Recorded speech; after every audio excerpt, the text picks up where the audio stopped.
देखो बेटा question number 10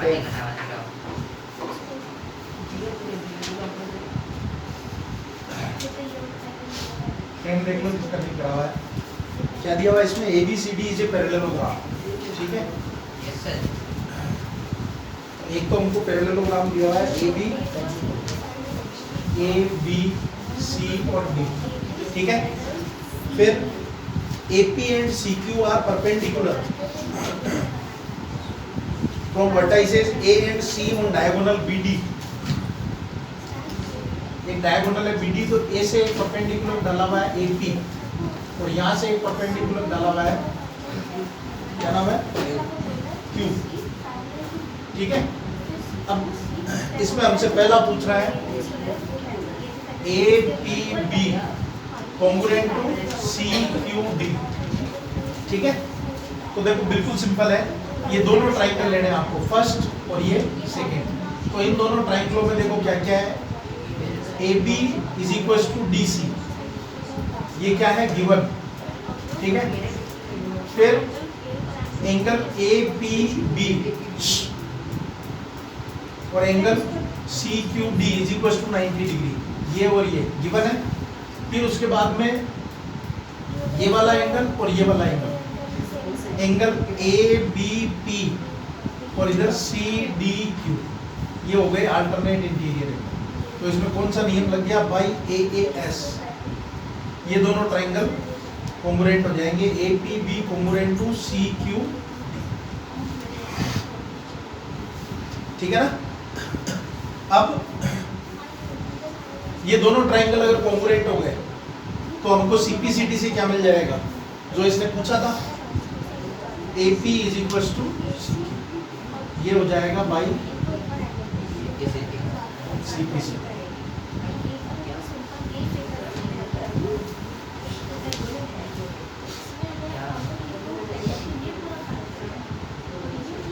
ये ऐसा करना है, ठीक है। फिर देखो क्वेश्चन नंबर 11,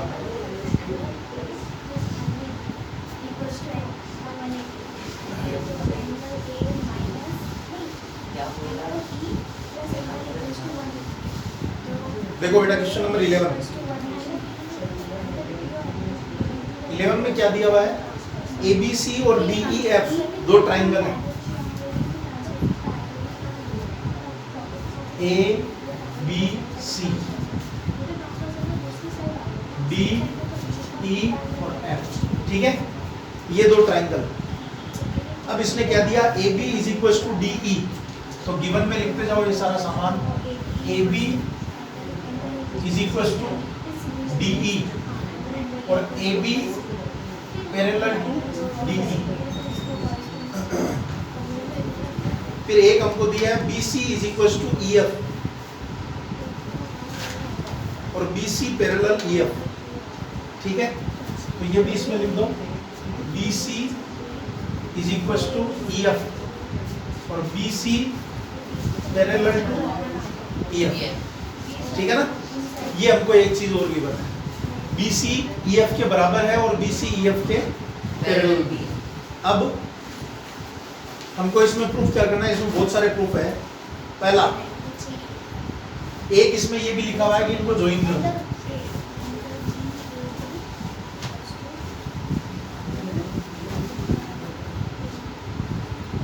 वर्टाइसेस को ज्वाइन करने को बोल रहा है, ठीक है। पहला प्रूफ देखो,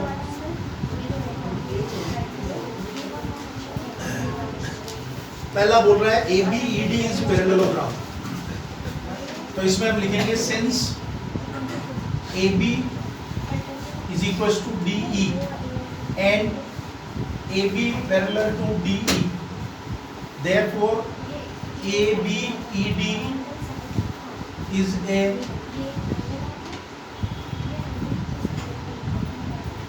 पैरेललोग्राम। इसके पीछे काम करती है थ्योरम 8.8। फिर देखो सेकंड में क्या पूछा है, क्वाड्रिलेटरल BEFC ये वाला, तो इसमें भी BC और EF पैरेलल है, तो हम लिखेंगे since BC is equal to EF and BC parallel to EF. Therefore, BCEF is a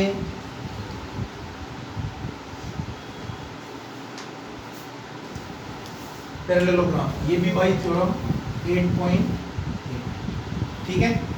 फिर थर्ड हमसे पूछ रहा है AD पैरेलल CF. थर्ड में पूछा है AD पैरेलल टू CF. ठीक है. और AD is equal to CF. तो देखो हम लिखेंगे since ABDE is a parallelogram, therefore AD parallel to BE and AD is equals to BE. इसको इक्वेशन नंबर 1 डाल दो. फिर लिखेंगे since BCEF is a parallelogram, therefore BE parallel to CF and BE is equals to CF. ये equation number 2. तो यहाँ पे लिखेंगे from first and second. First and second क्या हो जाएगा? BE AD parallel CF and AD is equals to CF. AD parallel CF हो गया. हुआ क्या इसमें? AD BE के बराबर और BE CF के बराबर. तो AD भी CF के बराबर. ये हो गया थर्ड फोर्थ. फिर देखो फोर्थ क्या बोल रहा है? ACFD. तो हम लिखेंगे since AD parallel CF and AD is equal to CF, therefore ACFD is a parallelogram. ये भी बाई थ्योरम 8.8. फिर फिफ्थ वाला क्या बोल रहा है? ट्राइंगल ABC और ट्राइंगल DEF को कॉन्ग्रुएंट प्रूव करना है. तो ये very simple. AB is equal to DE,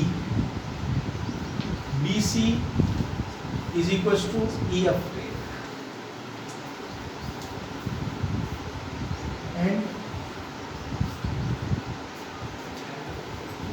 AC is equals to DF by SSS. Triangle ABC congruent to triangle DEF. ये पांचों प्रूफ हो गए.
इसमें अपन ने पैरेललोग्राम प्रूव किया है.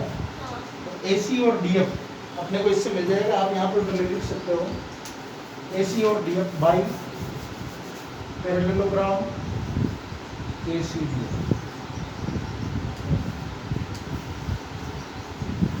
एक पैरेललोग्राम ये अपन ने प्रूफ कर दिया ना. ये प्रूफ हो ही चुका. बस अपने को इतना साइड लिखनी है वहाँ पे नीचे लाइन बाई CPC. और या फिर अगर वहाँ नहीं लिखो तो यहाँ पे लिख दो बाई पैरेललोग्राम AC DF. तो दो साइड तो बराबर थी. थर्ड हमने इक्वल कर दिया.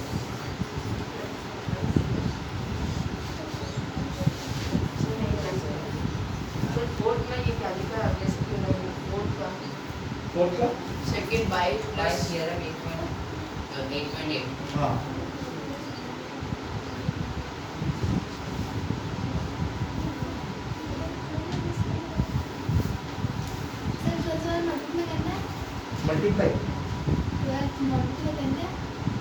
12th आ गया क्या तुमको समझ में? है नंबर 12।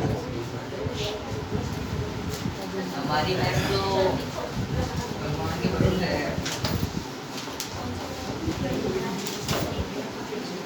हमारी क्लास टीचर ही मैथ्स की मैम है, बोलो। देखो सुनो बेटा, क्वेश्चन नंबर 12 है ना, ये थोड़ा ध्यान से समझना। ये मेरा फेवरेट क्वेश्चन में से एक है। जब भी पेपर बनता है मोस्टली ये क्वेश्चन पे मैंने आज तक जितने मेरे को पेपर याद है ईयरली के हैं, है ना, उन सब पे मैंने ये लगभग दिया है। क्लास टेस्ट लिया है तब भी दिया है ना, बड़े एग्जाम्स में भी दिया है। देखो इस बार वैसे एग्जाम होंगे नहीं, इसीलिए मैंने राज खोल दिया।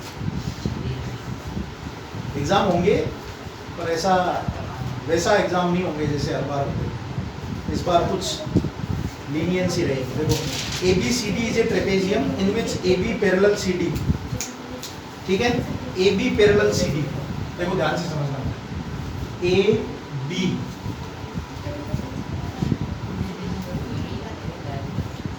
सीधे AB C और D, ये तो एक पैरेललोग्राम है, ट्रेपेजियम है, तो ये साइड इसके पैरेलल दी हुई है, ठीक है ना।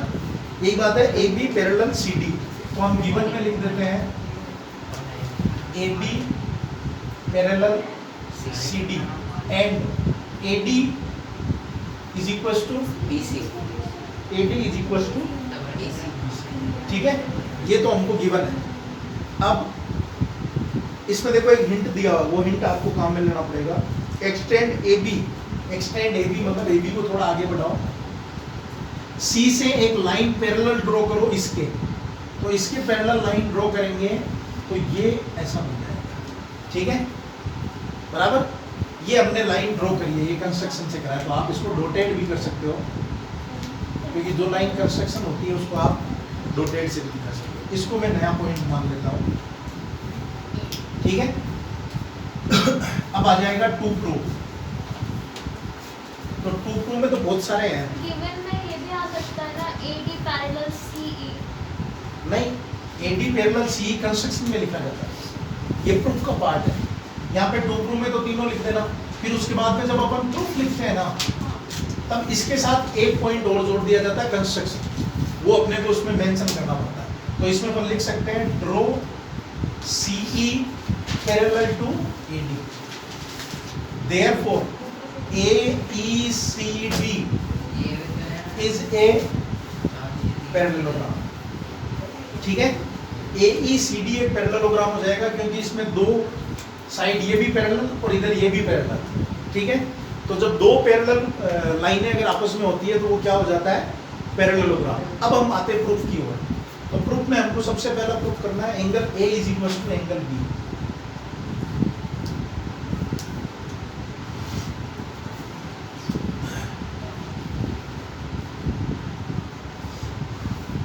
देखो AD parallel to EC, AD और EC पैरेलल है, and AE transversal, AE transversal है, तो angle A plus angle E is equal to कितना हो जाएगा, 180 डिग्री, बराबर। फिर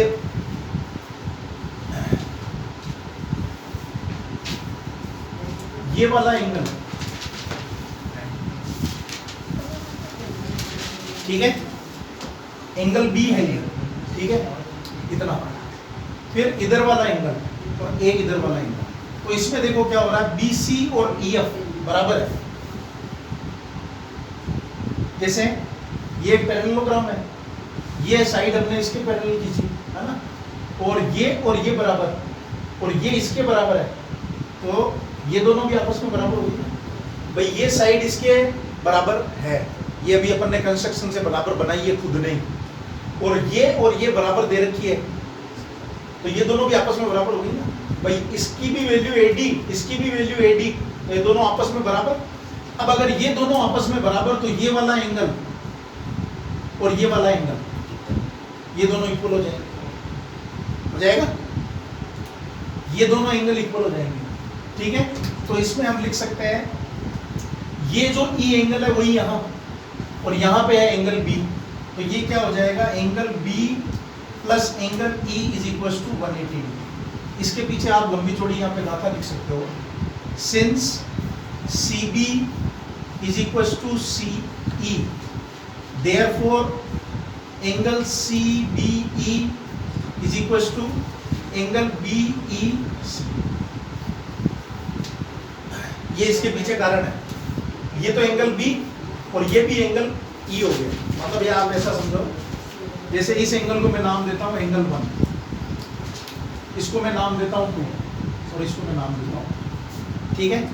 तो ये एंगल और ये एंगल बराबर होगा, है ना। तो इस 2 की जगह यहाँ पे अपन 3 लिख सकते हैं। तो फाइनली हुआ क्या, 1 + 3, है ना। और ये 1 + 3 यहाँ पे भी है, ये लीनियर पेयर है, तो 180 होगा। तो इसलिए मैंने angle B plus E is equal to क्या लिख दिया, 180। दो चीजें लग गई यहाँ पे, एक तो लीनियर पेयर थ्योरम, आप वो भी लिख दो सकते हो यहाँ पे, angle B plus angle E is equal to 180 because of linear pair, ठीक है। अब देखो यहाँ पे दोनों की वैल्यू 180 डिग्री, दोनों का RHS बराबर, तो दोनों का LHS भी बराबर होगा। तो यहाँ पे क्या आ जाएगा, angle A plus angle E is equal to angle B plus angle E। E से E कैंसिल, बचा क्या, ये आपका फर्स्ट प्रूफ हो गया। समझे, वापस सुन लो एक बार। ये हमने लाइन बनाई यहाँ पे, तो ये लाइन और ये लाइन पैरेलल, तो ये वाला एंगल और ये वाला एंगल कौन से हैं, इंटीरियर एंगल, को इंटीरियर एंगल। और को इंटीरियर एंगल का सम कितना होता है, 180 डिग्री। तो एंगल ए प्लस एंगल ई कितना हो गया, 180 डिग्री, बराबर। फिर हमने एक यहाँ पे दिमाग लगाया, ये साइड और ये साइड बराबर हो गई, तो ये दोनों एंगल बराबर हो गए, तो ये एंगल ई यहाँ पे हो गया, ये वाला एंगल और ये वाला एंगल मिलके कितना होगा, 180 डिग्री। तो मैंने यहाँ पे लिख दिया B plus E is equal to 180 degree. दोनों का RHS बराबर, तो दोनों का LHS भी बराबर, A plus E, B plus E, E से E कैंसिल, बचा क्या, A plus A is equal to, ये प्रूफ हो गया। फिर देखो सेकंड, क्या सर हाँ वहाँ पे जो एंगल बी है जो कि ई के साइड है, वो एंगल सी की तो इक्वल होगा ना, सी के अल्टरनेट इंटीरियर एंगल्स। ये वाला ना, ये है, हाँ ये और ये, पर फायदा क्या है उसका, करना क्या है अपने को, सी का कोई रोल ही नहीं है कहीं। पूछा ए और बी है, सी को क्या करना है अपने को, सेकंड वाले में, सेकंड वाले में देखेंगे, सेकंड वाले में देखेंगे। अभी हाल फिलहाल तो इसकी कोई जरूरत ही नहीं है ना। अब देखो ये वाला सेकंड वाला, सेकंड वाले में क्या प्रूफ करना हमको, C is equal to D, ठीक है।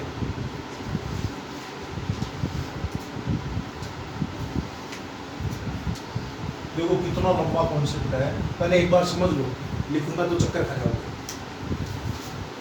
ये लाइन और ये लाइन पैरेलल है, तो ये वाला एंगल और ये वाला एंगल कौन से हैं, को इंटीरियर एंगल, और को इंटीरियर एंगल का सम कितना होता है, 180 डिग्री। तो angle A plus angle D is equal to 180। कोई दिक्कत इसमें नहीं। अब देखो एंगल D और E बराबर होंगे, अल्टरनेट एंगल D और एंगल E बराबर होंगे क्या, हाँ, opposite angles of parallelogram, theorem पढ़ाई नहीं है ना, कि अपोजिट एंगल पैरेललोग्राम के इक्वल होते हैं। तो मैं यहाँ पे लिखता हूँ since angle D is equal to angle E, इसके पीछे कारण है अपोजिट एंगल ऑफ पैरेललोग्राम, ठीक है। फिर ये एंगल E है, तो इस एंगल की जगह ये लिख सकता हूँ, है ना। फिर ये दोनों बराबर है, और इसकी जगह ये लिख सकता हूँ, क्योंकि ये और ये क्या है, अल्टरनेट इंटीरियर एंगल, समझे। तो इसको अपन क्या लिख सकते हैं, angle E is equal to angle EBC and angle EBC is equal to angle C। Finally E की जगह पे क्या लिखेंगे सी, तो angle D is equal to E आ गया है ना, और ई की वैल्यू किसके बराबर आ गई, सी के बराबर है ना, angle E is equal to angle C. अब देखो एंगल डी और एंगल सी 180 डिग्री, फिर इन दोनों को बराबर करोगे ए प्लस डी और is equal to D plus C, तो डी से डी कैंसिल हो जाएगा, बचेगा क्या, angle A is equal to angle C. Proof क्या करना था, डी और एंगल सी और डी, तो ए प्लस डी अपन ने 180 प्रूफ करा ना, हाँ तो ठीक है, यहां तक तो समझ गए ना तुम लोग, ये वाली लाइन तक तो है ना। सी को अपन ये लिख सकते हैं है ना, तो अब इस एंगल को अपन वापस क्या लिख सकते हैं, angle B plus angle C is equal to 180 degree, ये यहाँ आ गया, फिर लीनियर पेयर, एंगल बी तो ये है, ये एंगल और ये एंगल अभी मैंने तुमको बता दिया ये भी बराबर है, तो यही सी यहाँ लिख दो, तो क्या हो गया, ये वाला बी और ये वाला सी इज इक्वल टू 180 डिग्री। ऊपर क्या लिखा हुआ है, angle A plus angle D, तुमने क्या बोला था, सी इज इक्वल टू क्या प्रूव करना है, डी, तो नहीं आएगा इससे, सी इज इक्वल टू डी, मतलब ए कटना चाहिए, रुको रुको रुको, और यहाँ पे आ गया angle B plus angle C, है ना, कटना क्या चाहिए, एंगल ए, और angle A is equal to angle B पहले प्रूव कर चुके हैं, देखो वापस यहाँ पे, तो angle A plus angle D is equal to angle A plus angle C, A से ए कैंसिल, तो बचा क्या, angle C is equal to angle B. देखो ध्यान से सुन लो वापस, यही से सुन लोगे तो फर्स्ट वाला डायग्राम इतना ही दिया हुआ था सिर्फ, ठीक है ना, तो अगर मैं बी एंगल बोलता हूं तो इसका मतलब ये एंगल है, इधर वाला ना, क्योंकि ओरिजिनल ये था, सी एंगल बोल रहा हूं तो ये, ए बोल रहा हूं तो ये, डी बोल रहा हूं तो ये तो चार नाम हो गए। फिर इसने बोला यहाँ से एक पैरेलल लाइन ड्रॉ करो, इधर से लाइन को आगे बढ़ाओ तो एक नया पॉइंट मिल गया E, ये इस एंगल ई का नाम है। अभी एक्चुअली क्या है, ई बी इसलिए बोल रहा हूँ सिर्फ कि अगर इनको ऐसा लिख लिख के कराना तो बहुत कॉम्प्लिकेटेड दिखेगा, समझे, ऐसा फिर भी थोड़ा बहुत इजी दिखता है दिखने में। अब देखो पहले इसको प्रूव करते हैं, तो मैंने पहले क्या लिखा, AECD is a parallelogram, AECD is a parallelogram, कोई दिक्कत नहीं, ऊपर वाली साइड और नीचे वाली साइड पैरेलल हो गई, ये साइड और ये साइड पैरेलल हो गई, थ्योरम लग गई कि अगर किसी भी क्वाड्रिलेटरल में आमने सामने की साइड पैरेलल होती है तो वो क्या होता है, पैरेलल होता है, ठीक है, ये बात हो गई, तो मैंने लिख दिया AECD इज ए पैरेललोग्राम। अब AD पैरेलल टू EC और AE ट्रांसवर्सल, तो A प्लस E 180 डिग्री, क्यों, इंटीरियर एंगल, ठीक है। फिर आगे ये वाला एंगल इसके बराबर है ना, तो यहाँ पे एंगल E आ गया, फिर E और B क्या हो गया, 180 डिग्री, लीनियर पेयर, तो मैंने लिख दिया B plus E is equal to 180, दोनों को बराबर कर दिया, E से E कैंसिल हो गया, बचा क्या, A इज इक्वल टू, ये तो पहला प्रूफ। अब सेकंड हमको प्रूफ करना है C को और D को, C को D को, ये ना, angle C is equal to angle D, ये वाला इसके बराबर। तो देखो एक तो पहले मैंने ये लिखा, ये साइड पैरेलल, तो A plus D is equal to 180 degree, इसमें तो कोई दिक्कत ही नहीं। फिर देखो D E के बराबर है ना, और ये वाला एंगल इसके बराबर और ये वाला एंगल C के बराबर, तो यहाँ पे क्या हो गया, B plus C is equal to 180 degree, ये रहा। आप चाहो ना तो ये लाइनें हटा ही सकते हो, इनका कोई मतलब ही नहीं निकल रहा। A प्लस डी 180, यहाँ तक तो क्लियर है। फिर B प्लस सी 180 डिग्री, उसके पीछे भी कारण लिख देंगे कि क्यों, क्योंकि ये एरिया इसके बराबर है ना, तो B plus C is equal to 180 degree, A plus D 180, B plus C 180, दोनों को बराबर कर दिया। एक ही जगह पे रख दो B, यहाँ B रखा, या एक B की जगह पे रख दो, A से A कैंसिल हो गया, बचा क्या, C इज इक्वल टू, ठीक है। बस इसके पीछे यहाँ कारण लिख देंगे, एंगल A प्लस, यहाँ पे कारण आ जाएगा, since angle C is equal to angle EBC,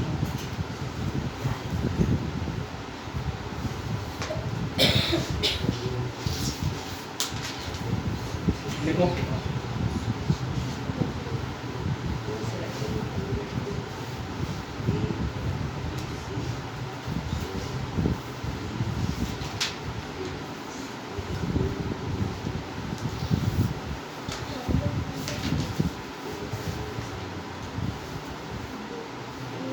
देखो इसमें एक लास्ट हो रहा है इसी का। डायगोनल अच्छा दो और है देखो, एक तो है ए बी सी, ये हटा दूं क्या इधर वाला? यस सर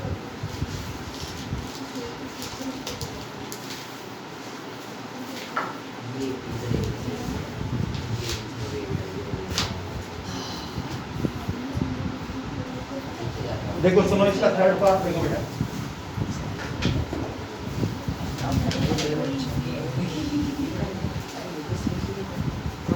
थर्ड पार्ट क्या है? Triangle A B C congruent to triangle B A D. देखो सबसे पहले तो ढूंढो ए बी सी है कहाँ, ए बी सी, इसको लाइन को ज्वाइन करना पड़ेगा, ये वाला ट्राइंगल, फिर बी ए डी, एक ये वाला ट्राइंगल, समझ गए? तो देखो दोनों में साफ दिख रहा है, एक तो ए बी कॉमन,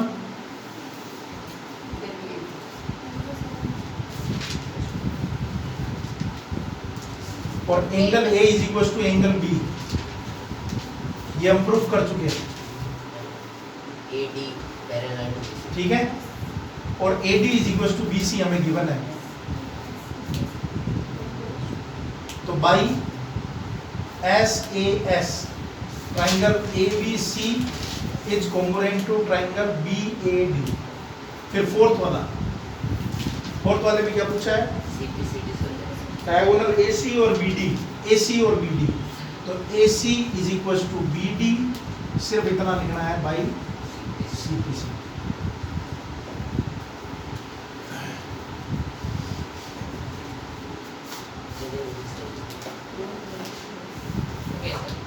हो गया? बस ये खत्म भी होगा, ये वाली एक्सरसाइज फिनिश, नई एक्सरसाइज। ये 20 में ये इस थ्रेड में